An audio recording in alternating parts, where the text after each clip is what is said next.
Hello friends, welcome to சமையல் super. ஈஸியான மெத்தடில் பிரெட் டோஸ்ட் எப்படி செய்யதான் பார்க்க போகிறோம். இதுக்கு எதுவும் மிக்ஸ் பண்ணணும்னு அவசியம் இல்லைங்க. அப்படியே இன்ஸ்டண்ட்டாக ஒரு 5 நிமிஷத்தில் ரெடி பண்ணிடலாம். முட்டை எதுவும் சேர்க்காம தான் செஞ்சுருக்கோம். ருசி பலமாக இருக்கும். நீங்களும் இதே போல் செய்து பாருங்கள். வாங்க இது எப்படி செய்யுதுன்னு பார்க்கலாம். வீடியோக்குள்ளே போகலாம். இதுக்கு முதல் ஸ்டவ் ஆன் பண்ணிட்டு தவா வச்சுருக்கேங்க. இதில் ஒரு 2 டீஸ்பூன் அளவுக்கு நெய் சேர்த்துருக்கேன்.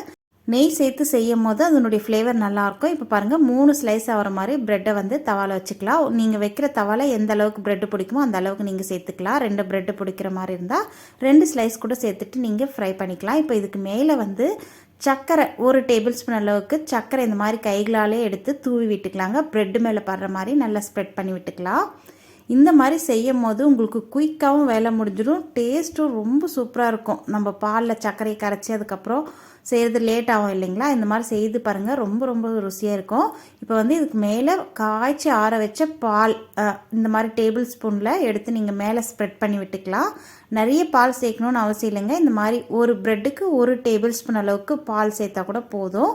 அப்படி இன்னும் உங்களுக்கு தேவைப்பட்டதுன்னா இன்னொரு டேபிள் ஸ்பூன் அளவுக்கு கூட சேர்த்துக்கோங்க. இப்போ ஒரு பக்கம் நம்ம வந்து சர்க்கரை தூவிட்டு அதுக்கப்புறம் பால் இந்த மாதிரி ஸ்ப்ரெட் பண்ணி விட்டுருக்கோம். இதை வந்து ஒரு 2 நிமிஷம் ஆனதுக்கப்புறம் இந்த மாதிரி திருப்பி விட்டுக்கலாம். அடுப்பை வந்து சிம்மில் வச்சுக்கோங்க. சிம் டு மீடியம் ஃப்ளேமில் வச்சிங்கன்னா சரியாக இருக்கும். ரொம்ப ஹை ஃப்ளேமில் வச்சுட்டா ப்ரெட் வந்து ரொம்ப டக்குன்னு கருகிடும். அதனால் மீடியமாக ஃப்ளேமை வச்சுட்டு இந்த மாதிரி திருப்பி விட்டுட்டு இப்போ அதர் சைடு இன்னொரு பக்கமும் நம்ம சர்க்கரை தூவிட்டு அதுக்கு மேலே பால் ஸ்ப்ரெட் பண்ணி விட்டுக்கலாம். இந்த மாதிரி செய்யும் போது எல்லா இடமும் ஒரே மாதிரி டேஸ்ட்டாக இருக்கும். இதுக்கு மேலே பாருங்கள், சர்க்கரை நமக்கு எவ்வளோ தேவையோ அந்த அளவுக்கு நீங்கள் தூவி விட்டுட்டு மேலே வந்து பால் இந்த மாதிரி ஸ்ப்ரெட் பண்ணிவிட்டோன்னா அந்த சர்க்கரையை அந்த ப்ரெட்டோட பிடிச்சிட்டு நல்லாயிருக்கும். இதுக்கு மேலே நீங்கள் வேணும்னா 2 டீஸ்பூன் அளவுக்கு நெய்யோ இல்லை ஆயிலோ சேர்த்துக்கோங்க. நெய் பிடிக்காதவங்க தாராளமாக ஆயில், ஃப்ளேவர் இல்லாத ஆயில் சேர்த்துட்டு திருப்பி விட்டுக்கலாம். அவ்வளோதாங்க. நல்லா செவந்ததுக்கப்புறம் வெளியே எடுத்துடலாம். பால் வந்து நம்ம இப்போ சேர்த்தோம் பாருங்கள், அதே அளவு சேர்த்துக்கோங்க. அப்போ தான் சரியாக இருக்கும். ரொம்ப பால் சேர்த்துட்டிங்கன்னா சொதன்னு ஆகிடும். அதனால் மீடியமாக சேர்த்துக்கோங்க. 1 டேபிள் ஸ்பூன் இல்லை 2 டேபிள் ஸ்பூன் அளவு சேர்த்தா போதும். ஒரு பக்கம் நீங்கள் திருப்பி போடும் போதே தெரியும். ரொம்ப ட்ரையாக இருந்ததுன்னா நீங்கள் இன்னொரு பக்கம் இன்னும் கொஞ்சம் பால் சேர்த்து திருப்பி விட்டுக்கலாம். அவ்வளோதான். நல்லா செவந்து வந்துடுச்சு பாருங்கள். நீங்கள் நெக்ஸ்ட் பேட்ச் போகிறதுனாலே சேம் இதே மெத்தட் ஃபாலோ பண்ணி டோஸ்ட் பண்ணி எடுத்துக்கோங்க. அவ்வளோதான். Simple and easy method.